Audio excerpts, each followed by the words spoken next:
The recent spike in the crypto market at the end of 2024 has given all sorts of cryptocurrencies and meme coins new highs and new things to aim for. In the case of Ethereum, even with all the innovation in the space, around 10,000 validators left during this time. What does this mean exactly? Is Ethereum dead?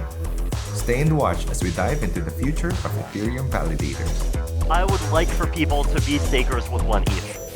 Let's just start by saying the 10,000 validator exit recently is insignificant to Ethereum's performance. There was no difficulty change, no hash rate to monitor, no news about performance degradation. Validators exiting consistently doesn't affect over 1 million transactions that happen on the network daily. Ethereum right now can function with a minimum staked ETH of 524,288 or only 16,384 validators. That's nothing compared to the 34 million ETH staked right now, with over 1 million validators. Even with the massive exit the past month, if you look at the charts, you can't even notice the difference. The number of transactions is generally the same as well. Ethereum is fine. There's really nothing to worry about performance-wise. But why are people leaving the network? Well, it's been 4 years since the last pump and almost 4 years into proof of stake. When the Chappelle update came out, where stakers were finally able to withdraw their funds, there were about 550,000 validators at the time, but the validator count kept growing after that to nearly double. Ethereum was proving that its stakers were there to participate and ready to see this through. Within those 10,000 validators that exited, it's safe to say that that's a good chunk of the most bullish people in the space, finally cashing out and proving to themselves and everybody else that proof of stake does work. 4 years is a long wait, and 32 ETH is a lot of money for a lot of people. So 32 ETH, it's still high, and it's even higher than it was 2 weeks ago. If these 10,000 validators that left are in fact people that still want to provide the service, what are the more affordable ways to achieve this? What are their options? One solution that has grown is Rocketpool. Rocketpool is a platform where instead of staking 32 ETH, you can do it for as little as 8 ETH while running your own node. According to their website, you can even earn more using this method instead of staking a full 32 ETH. Rocketpool is aimed at people who want to be part of the network and provide a service for decentralization for a much lower price. But wait, 8 ETH is still not that low. At today's prices, that would be more or less $25,000. Even higher than the value of 32 ETH before Ethereum started transitioning to proof of stake, which was around $15,000 to $20,000 at the time. Not exactly a price point that could onboard millions of people, especially when the rewards from a full validator can't even pay for rent. A fully decentralized economy cannot come to fruition if there's only a small number of participants actually running the thing. Vitalik Buterin, the most prominent figure in Ethereum, knows this is a big hurdle to undertake. In a previous Medium post, he talked about economic finality and the relationship between validator count and minimum staking ETH. The key takeaway I got from it is that the goal is to find a balance between a high enough minimum deposit to ensure security and the low enough minimum to encourage participation and decentralization. In this more recent post, Vitalik shared this graph about his vision for Ethereum in 2023. These are improving technical features such as stability, performance, and I'm pretty happy to say, accessibility to smaller validators and economic changes to strengthen decentralization. As I read through this blog post, another thing in particular stood out. An idea to allow users to validate on the network for as low as 1 ETH. Most people deep into crypto likely have an ETH by now. If not, at around $3,000 to $4,000 should be a great entry for anybody. The post Vitalik shared also shows the interest for it. And these numbers aren't even everyone in crypto yet. Scaling Ethereum to cater to this idea should be first in line. If you scale blockchains the dumb way just by increasing the parameters, then eventually you just make it harder and harder to participate as a node, and you end up with a system where there's like 20 computers running the whole thing, and it's just very centralized. The recent Ethereum DevCon gave us small glimpses about future plans for Ethereum involving ZK rollups and how accessible data transactions will be for people, along with other improvements for the next decade.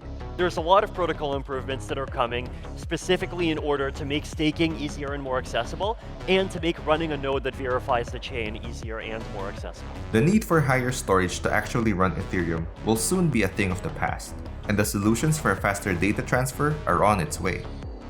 Tomorrow, you will be able to, one, run a node without requiring more than a small amount of storage.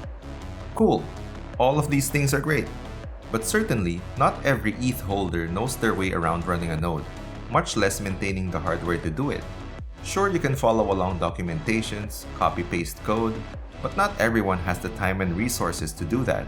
And not everyone has the guts to press enter when dealing with a lot of money, especially if they don't know how to code.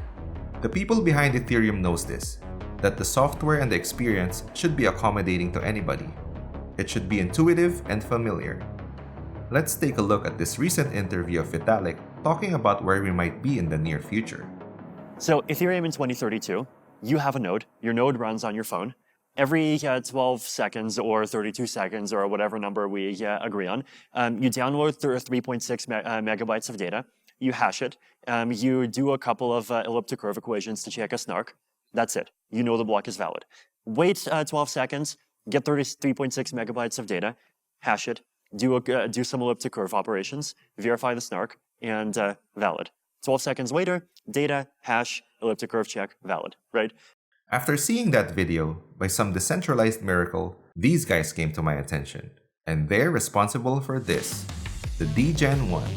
Under the hood, it runs ethOS, which was introduced in December 2021, and has paved the way for an Ethereum native phone. Using a Pixel phone as a starting point, these guys managed to create a device that could potentially take Web3 to the next level. And at the recent DevCon, the team shared the device with attendees and talked about their ambitions and goals for the Degen 1. Let's first make a really cool, fun, and exciting secondary device that, because it's a secondary device, it doesn't have to be boring. Featuring a system-level wallet, a Web3-focused approach, a retro tech look, and a laser pointer, the Degen 1 seems to have hit all the spots. Although the team explicitly mentioned that this is not a phone, people are gonna think it's a phone, and that's actually the best part about it. Having a device that looks intriguing but at the same time fun and approachable is the best way to onboard people. They don't really need to know what kind of computations are running beneath their fingers. The team also recently announced the launch of their App Store, which just opens up more opportunities for everybody. Even if there's no mention of running a validator through this thing, the device still features a Nimbus and Helios Lite client, which Vitalik just mentioned in the same DevCon. That, plus everything in the works for Ethereum, plus the possibility of a 1 ETH validator, makes for a very, very interesting combination. But what happens to those who already called all in pre-flop with 32 ETH? Will they get kicked out? Will they be getting an incentive? Higher rewards maybe? What can that possibly look like, and how's it gonna work? Returning to Vitalik's post, he shared some interesting takes on how this can be approached. The graph pertaining to orbit committees and the analysis of tiered staking certainly caught my attention. Imagine an ecosystem where even the small players have a role and can create a meaningful impact on the network. I think there's different ways to do this. There is Orbit, there is just making a large number of aggregation improvements, but there's a lot of protocol improvements that are coming specifically in order to make staking easier and more accessible, and to make running a node that verifies the chain easier and more accessible. These seem to be great solutions, but the fear of centralization risks are still mentioned a lot. By centralization risks, he must mean this. This is the distribution of Ethereum validators as we speak. The largest chunks are the most popular staking services like Coinbase, Binance, and Lido. And this big blue chunk right here is unknown. There's staking pools out there that may be unknown, but also based on surveys, only about 6% of this whole thing is made up of solo validators. There's probably more, but exactly how much more, nobody really knows. What kind of impact will millions of 1 ETH validators do to this chart? Is the small income enough incentive for people to actually do the service? Will it really make a difference? Diversity is a big factor in achieving the goals of Ethereum, and opening up staking and validating for millions of people seems like a massive undertaking. During a time where we are seeing a big amount of exits, and when all hope in the market seems lost, it's good to take a step back and see what's already on the table, and appreciate the work that people are putting into Ethereum.